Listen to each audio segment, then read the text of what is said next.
চিন্তা পারেন না, আমি দেখতেছি ভাই। ভাই মারেন না। ভাই তুই কি করছ? ভাই ভাই তুই কি করছ?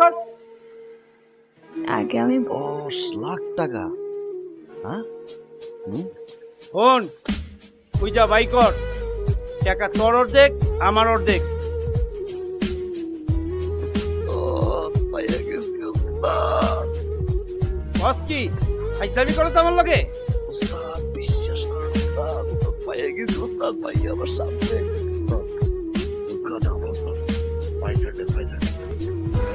এখন থেকে ঠিক 5 সেকেন্ড পর পকেট মার বলছি। কেন? ওই যে বন্ধুত্ব, বন্ধুত্বের জন্য আমি কিছু বুঝতে পারছি না। কিচ্ছু বুঝতাম না। রেডি? হ্যাঁ